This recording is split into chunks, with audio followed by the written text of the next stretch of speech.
Pinalabas po natin yung ating mga kalapate. At yung mga rabbit natin dito mga kaprobinsya, ayun, nasa labas na sila lahat. Niyayaan lang namin sila sa labas. Ay malit oh. Yan po. Andito lang sila sa ating paligid, nagkalat. Pero hindi naman sila masyadong marami. Kaunti lang sila. Siguro nasa mga 6 heads or 8 heads. Niyayaan lang namin na sa labas sila. Kasi yung kulungan namin, yung bakod namin, marami ng butas. Malaki na yung gastos pag ayusin pa natin yung ating bakod dyan. At balak mo natin na hindi muna tayo mag-alaga ng rabbit. Yung bakod natin dyan, pwede kambing ilagay natin, yung mga lalaki na kambing. Pag iwalay natin yung mga kambing na lalaki, dyan natin ilagay sa bakod ng ating mga rabbit, sa kubo natin rabbit. At yung ating mga gansa, oh, lumabas sila.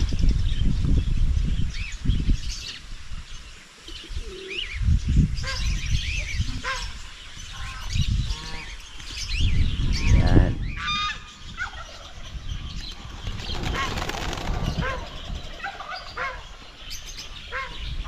Patuloy po sa pagdami yung ating mga alaga na kalapate.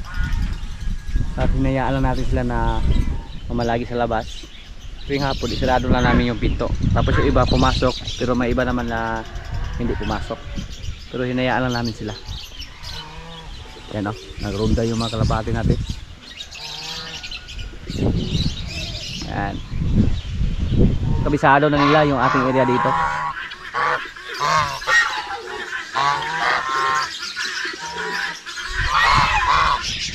Update po sa ating ibon na nakawala, yung ating African lovebird. Nahuli na po namin mga kaprobinsya. Inakala po namin noon na hindi namin siya mahuli kasi napakaila po niya. Pero palagi po siya bumalik dito sa amin. Tapos andito po siya pumasok tuwing gabi. So hindi kami nahirapan na hulihin yung ibon na yan. Kasi ito yung cage ng ating zebra dati na pinakawalan natin. At naka-open lang to, nakabukas lang to. Ito po, nakabukas lang. So nung pumasok siya dyan, hinuli namin at binalik namin sa loob. Hindi na nga natin iniisip yung ibon na yan. Pero medyo inakay pa siya. Sa tuwing magutom siya mga kaprobinsya, pumalik siya dito sa ating area. At sinusubuan siya sa kanyang nanay. At ngayon, nasa loob na siya. So ingatan natin na hindi na makawala yung iba nating ibon. Kasi medyo mahal yan, yung ganyang ibon. Nasa 500 to 1,000 yung bawat isa sa kanila. Itong parakeets, medyo mura lang to. Pero yung bili natin dito sa ating parakeets, nasa 600 ang pares. Pero yung ating mga African lovebird, nasa 2,000 yung pares sa ating mga African lovebird yung binili natin. At ngayon po, marami na yung ibon natin na mga African lovebird. Hindi na nga natin mabilang kung ilan sila lahat. Yan po.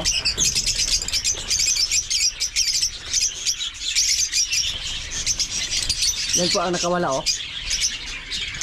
Medyo parang siya inakay pa.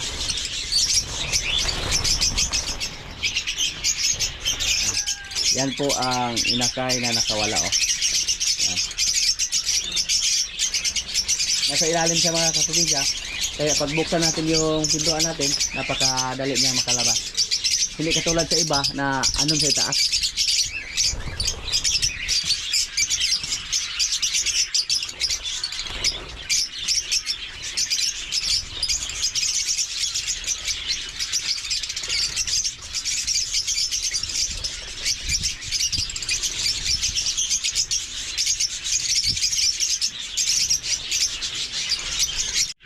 Yung sahig nila oh, walang naiwan na mga damo katulad dyan sa ating parakeets. Kasi yung mga ganyan, nilagay nila sa kanilang mga paitlogan. Yan po ang ugali ng mga African lovebird. Pag tingnan natin, walang mga baging na natira oh. Kaya yung mga nest box nila, halos na puno na ng mga yung baging. Yung mga koy natin oh.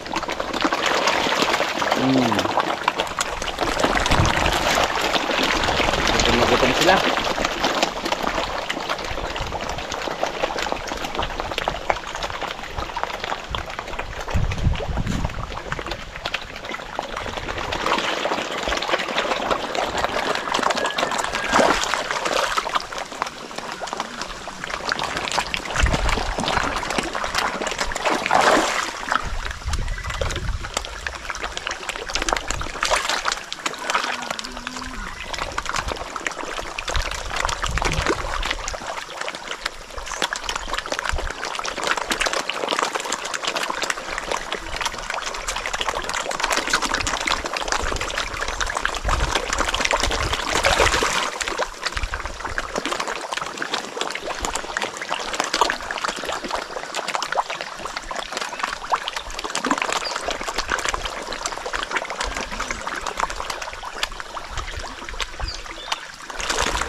mga tilapia natin dito, oh.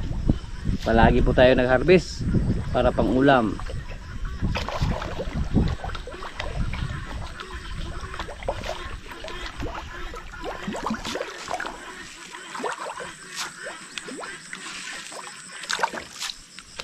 Yung mga crayfish natin dito, marami na kaya. Lalo na yung sa kabilang pan, marami na po yung crayfish dito. Busy pa kami, hindi pa namin na-harvest yung mga crayfish natin dito. Pag mag-harvest tayo ng crayfish, yung mga lalaki lang yung kunin natin. Mag-iwan lang tayo ng mga ilang lalaki. Basta nasa isaktong edad na yung crayfish na lalaki, napakadali lang ma-determine. May pula sa kanyang kuyamas, sa kanyang close. Yung mga tilapia natin, hindi na po tayo nagbigay ng asula kasi wala na tayong asula. Try natin ngayon na magkuha ng asula doon, baka may makuha pa tayo ng similya. Subukan natin ulit na mag-alaga ng asula, baka hiyang na po yung asula ngayon kung may natira pa doon na asula doon sa may bukal.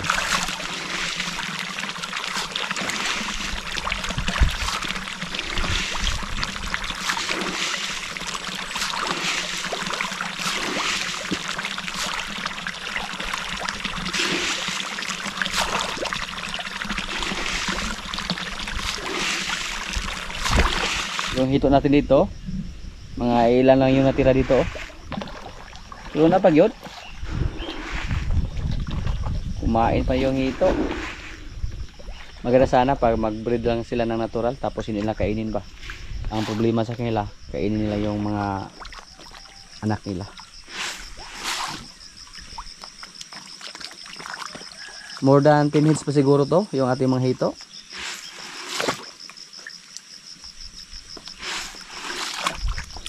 Dagko ng ulo ng uban, ulo rin ako ba, kasi paminsan-minsan lang natin sila binigyan ng pagkain. Yun, no?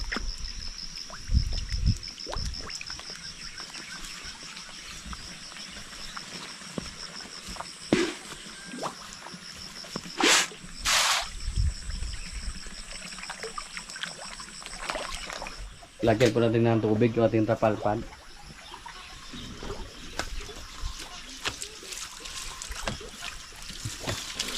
para lagyan natin ng asula. Sinadya po natin na pinalinisan kasi nung una may asula tayo nilagay dito. Maraming mga suso or mga kuhol, baka kinain lang yung asula kaya hindi nabuhay yung asula natin. Ayun, oh, malinis natin, tanggal yung mga suso at saka kuhol. Try natin na lagyan ng tubig at saka lagyan din ng asula.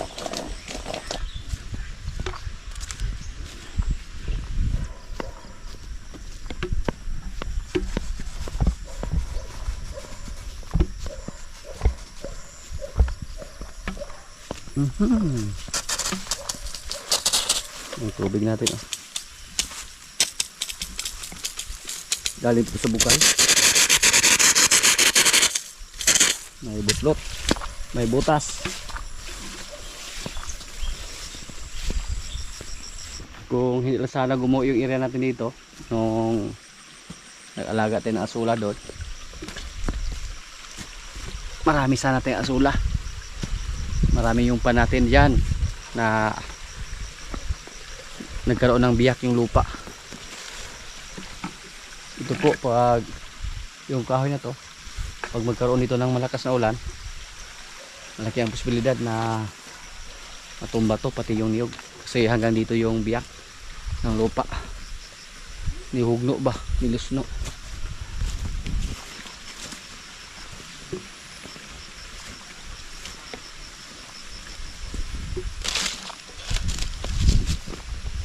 Asula lang,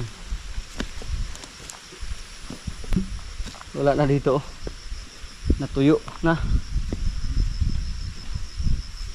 Napakatagal po natin nag-alaga ng asula dito mga kaprobinsya. Siguro ngayon lang ito naubos. Wala na.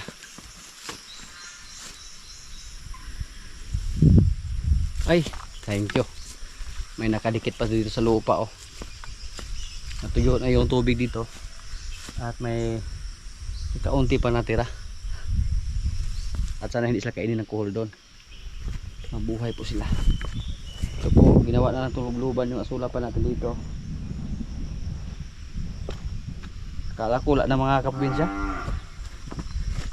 Dati po mahal yung asula. Hanggang ngayon mukhang may nagbinta pa ng asula dito sa amin. Pinupost nila sa FB. Yan po. Kadikit lang sa lupa.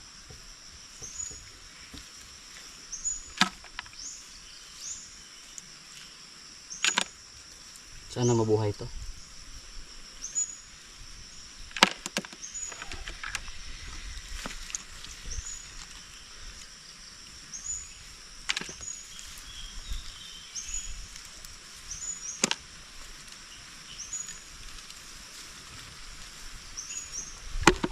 Ito na yung natira mga kaprobinsya oh.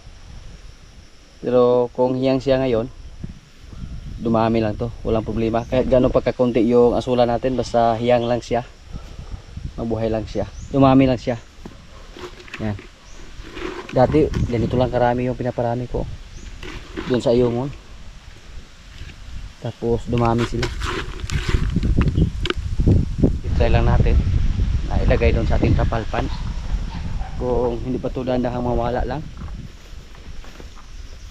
Noong una, pati yung ating bunker doon, yung nilagyan natin ng silage dati, nilagyan din natin ng tubig at saka asula. Pero hindi po hiyang yung asula. Ayun. Try natin ulit. Last siguro to. Kasi ito yung natin. Kung mamatay ito, kung ito mabuhay, wala na tayong similya dito. Pero doon sa Ayungon, maraming asula doon. Doon sa mga palayan, maraming asula. Yung asula, salot pa to sa kailang mga tanim na palay. Kasi pag maglagay sila ng pataba sa kailang palay, mag-consume din to ng pataba. Good luck sa ating asula dito.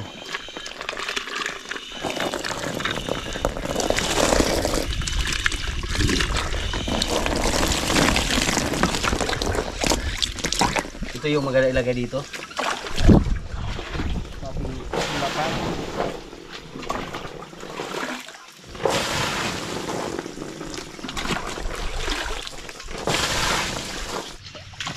Yan po oh, marami ng tubig.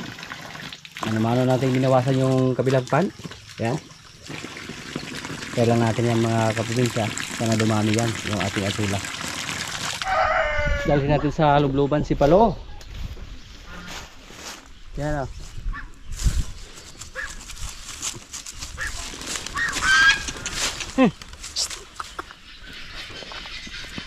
Ah, kinera.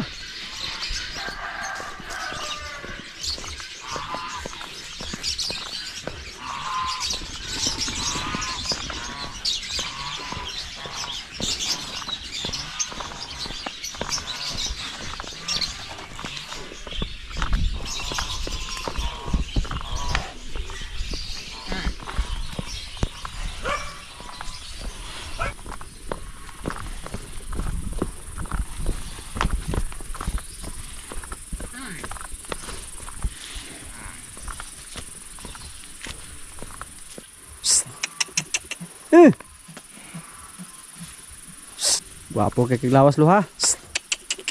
Lu. Si kan oh, Rambo.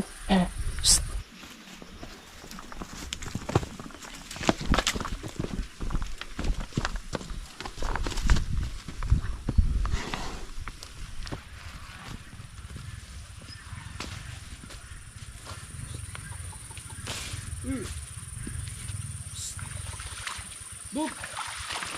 Buk. Buk. Buk. Buk. Buk.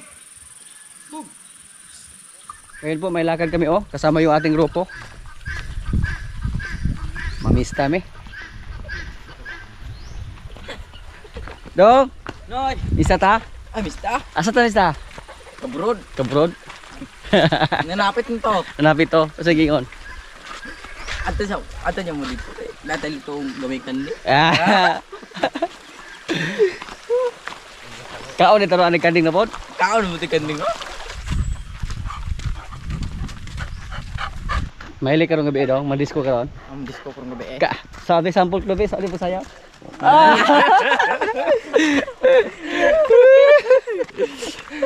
Tiyaw. Dak na niya ng Wala gamit dong. Samde, sis tayo magyapon. Kaya wala uyab. Ngano play man disco. Wala kayong GF. Nakami sa buton, no? Sa buton pa po eh. Nakita ano niya. Ha? Nakita ano niya. Ya, di punya, di maulaw po mo kuan. Pagkahangyo pula mag lain mo ng muchat. Ay magkokro. Kahyo ka makasog ta. Kasi nagyangyo nimo. Apro din ako tukan. Kaya ba usay to bags babae ba? Adi ka pala ito. Iyon siyang bata pa ka. Bata ko. Yan na ang gahit na may palitan. Ha?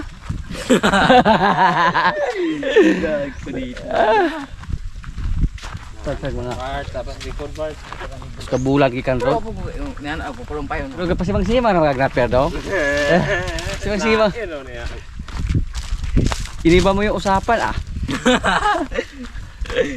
So dito gi sumutan din na. Ah, Samto. kana imong chicks barong gabi eh. Ako problema. Hindi ka punta. Ha? Katong para si Mudas kasal. Kaya din. Ha?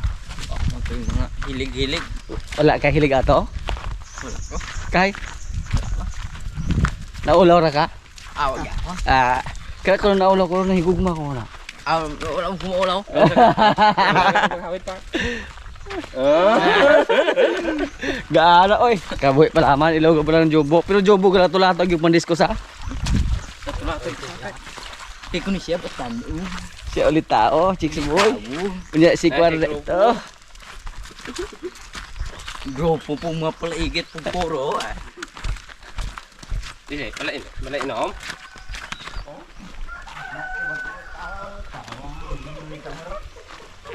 Nakabal pa.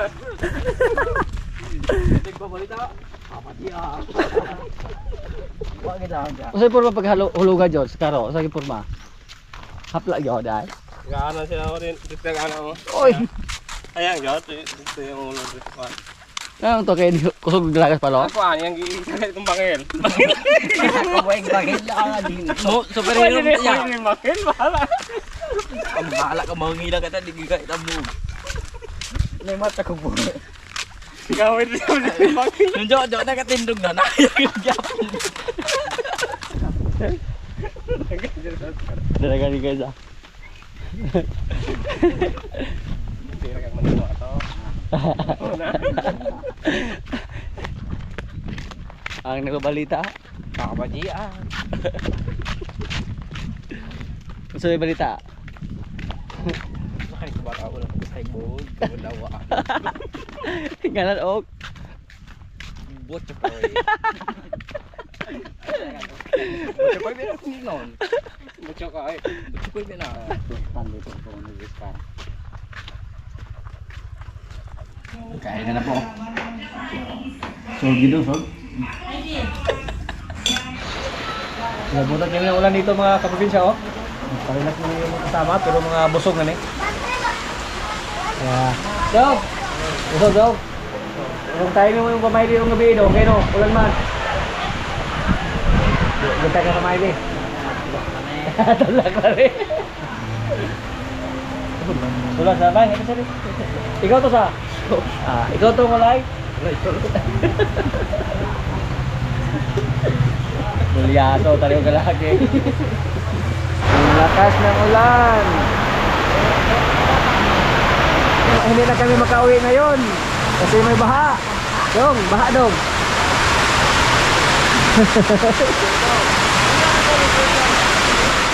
Yun na yung grupo mga kaprobinsya. Tapos nang namasyal doon sa baryo. Tapos hindi lang kami kumain sa bahay ni Brod. Busog na. Nabusog na sa pinsan. Busog ba ka daw? Busog. Sige, kaon mo. Makaroni, kumba, Manok. yung sinabawan ng itong manok. Oh, lagi akaya. Kalami ay kayo. Eh, wala kang gulak mo dako na eh. No. Ay, okay. Butang naman. Ito na ko. Kan, kulapo. Sumilang na kami dito kasi lumakas yung ulan. Yung mga kasama natin, mga dancer ba, di ba? Mga hoppers. Yung mga kalo eh. Yeah, imo na kalo, no? Oo. Ay, bulawan. Nabenda na eh. Kamay pa ng mga kala mo. Kasi una niya, kasi una niya nagkatikalo. Oh, pero sunod. Yung ating inahing baboy mga kaprobinsya, nanganak na. Pero, 4 lang na yung anak. Sos. Pero okay lang. Wala tayong magawa dyan. Pag 4 lang, pag hindi yan madagdagan, ay sure pa yung may-ari sa barako na nagkasta sa kanya. So ang matira dyan, 3 na lang. 3. Mukhang logi tayo dyan. Pero wala po tayong magawa pag hindi na madagdagan.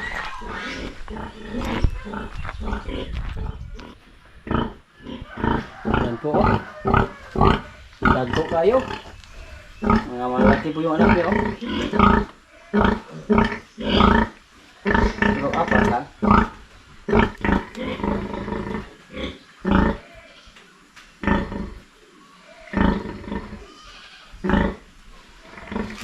Sa una, dati, 12 yung anak niya. Pero wala po tayong magawa. Pag yun lang po ang ibigay niya sa atin. So, malaki yung mga anak niya mga kaprobinsya. Baka 4 lang dito. Tingnan niyo po yung laki.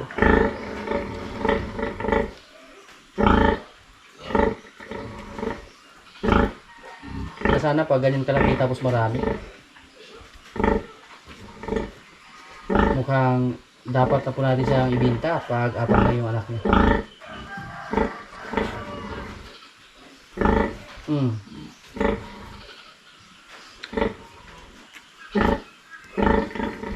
Yung mga ganitong pangyayari, hindi po natin yan maiwasan. Minsan nga may 2 lang yung anak. Katulad sa aking pinsan, yung inahin niya 2 lang yung anak sa kanya. Ito po yung hinihintay natin sa loob ng 114 days mula sa pagkasta. Ang sunod ng mga anak, isa. Yung galing din sa area 1. Yun po ang sunod ng mga anak. Ito po. Ito pag mga anak na dito ng 4. Ganun talaga. Hindi na mag-iwag diyan ta. Ha? Ito po, 3 araw mula ngayon, mga anak din to.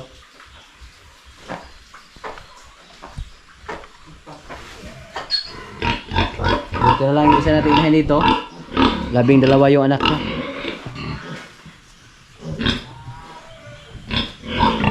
Okay lang? Okay lang. Oh, baka mayroon pa sa loob.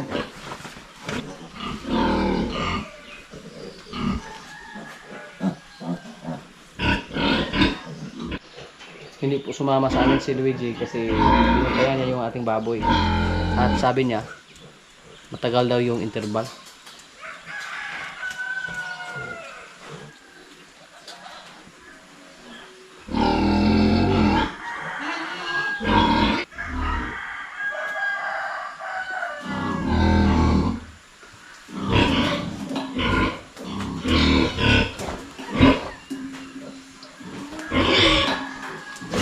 May lumabas na placenta, maliit lang. Kadalasan po pag lumabas yung placenta, malaki yan. Pero nagtaka po tayo ngayon kasi napakaliit lang sa placenta. Ganun siguro basta konti lang yung anak. Ito po yung isa sa mga disadvantage kung mag-alaga tayo ng inahin. Hindi po lahat na panahon ay pumabor sa atin. Pang-4 na bisis po siya ng anak. Unang 3 niyang anak, maramihan yung kanyang anak. Una, 11, tapos 12, tapos 13. At ngayon, yung anak niya ay 4 lang. Masasabi natin na medyo sayang, pero wala po tayong ibang magawa kundi tanggapin lang natin kung ilan yung anak niya ngayon. Ganon talaga yung pag-alaga ng inahin. Minsan pa nga mga kaprobinsya, may mga senaryo din na mag-alaga tayo ng inahin. Tapos pag lumabas yung mga biik niya, puro patay ba? Walang buhay. Mga lata, puro. May mga ganon din. Pero at least, success lang yung pagpanganak niya. Kasi minsan din, may mga pangyayari na mamatay din yung inahin habang nanganak. Hindi makalabas lahat yung mga biik. Ang gagawin natin sa ating inahin, kung sakaling mawalay natin yung mga biik niya, kung matagal siya maglandi, pwede natin ibinta. Pero kung sakaling maglandi lang siya agad, pwede natin siyang bigyan ng chance. Pwede natin siya ibinta. So yung sunod ng mga anak mga kaprobinsya, sana makabawi tayo sa kanya. Pero kung ilan yung lumabas, wala pa tayong magawa.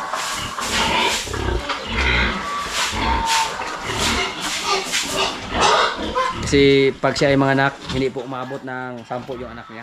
Yung una, 8 po yung kanyang anak. Balit siya. Sa sunod na araw, mga anak na din siya. Yung isa natin inahin na medyo malaki yung tiyan niya, yung isa natin hybrid doon. Malaki yung tiyan niya compare nung una.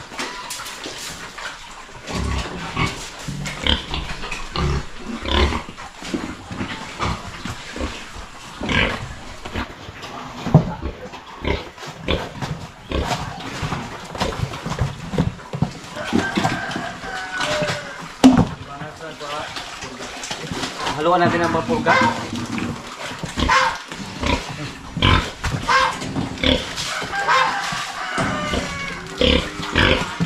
Purgahin natin siya mga kaprobinsya. Kasi lagpas 100 days na siya. Mula sa pag-iyan natin sa kanya.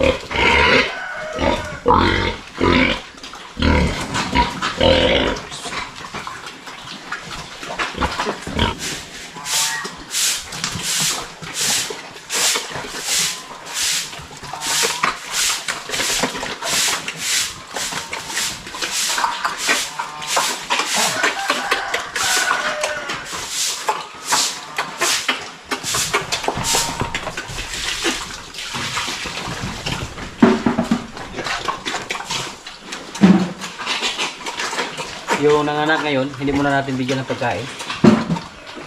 Pagpakainin natin siya ngayon, lalong dumami yung kanyang gatas, tapos 4 lang yung anak niya, delikado. Baka tumigas yung gatas niya at saka lagnatin yung inahin.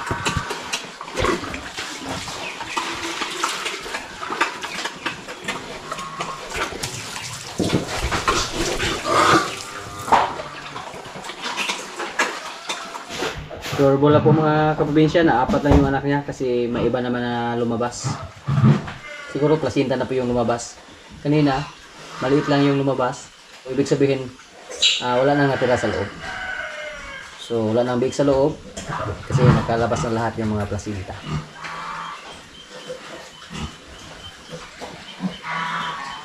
Lalaki. Lalaki, babae. Yung isa,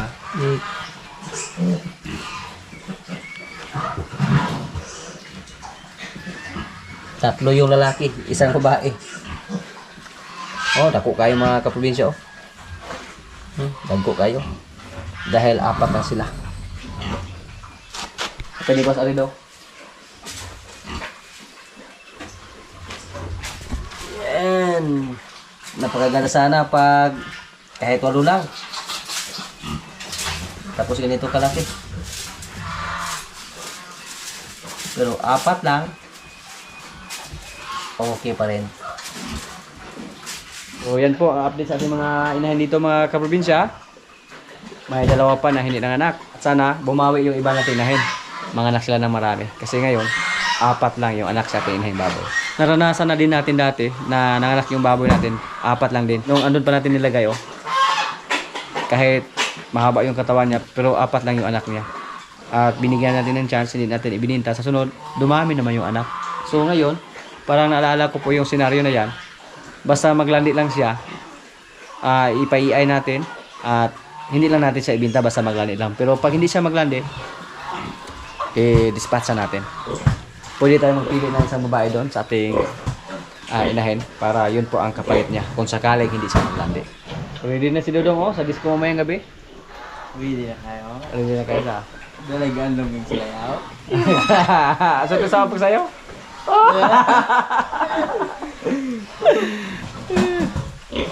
Rin or sen yung kan dyan. Diskuhan kasi covered court. Pero isang bahay lang yung pinuntahan namin kanina. Saan nakabalay sa? Busog na kayo ta. Busog na kayo. Mata-matos ko bro, busog mo kita. Wala na kita mukha sa bro yun. Wala yun. Kaya busog na kayo. Nag-shopping na sila sa kuan. Barrio. Saan shopping sa barrio niya? I think. Gasolina. Gasolina kung Mga pahumot. Sorry? Oo. Bantay dili ko ya ba? Gabi eh. ayaw ka kang pumamakata dito. Wala pa tayo. Kaya pista niya wala niya. Wala niya. Asa niya pakangyo yun. Ako ano nang bala? Anong bala? Siya na daw yung bahala. Sige. Basta report na ako niyang naagyo ko anda. Pero wala ka. Report ka ba mo ano? Kaya mamalay na yung tag kaoy ko dito. Ay nabuhok ang malay dito. Ha? Naunsa na tao na. Mamanhikan agad tayo. Dadi na. Takot kang mamanhikan? Dadi na. Eh boy, pero lagi subutan. Ya picture din ha nga nagkuan. Ayo, pero wala kay kung gilaw niya ako picture. Wala gina kabalo na me. Nga. Oh. Nanasiro. Maka buyaw ka diko. Mo na kita siya. Iki wala to habiri kaniya. Kitong ni pauli bang nagpahumud-humud ulan ra. Ay oh, tagid do. Ya kita apoy kasunod lagi. Imo to tong invite nga. Ay sa uli ron kay. Kaya nagisunod na to. Sapan niya ta. Halo kasi nahanda ay. Halo kasi na to. Sapan niya ta ba? Ka. Matingi mo ko. Katawan pala mo ko yung natingi ko. Ikaw lawan ako.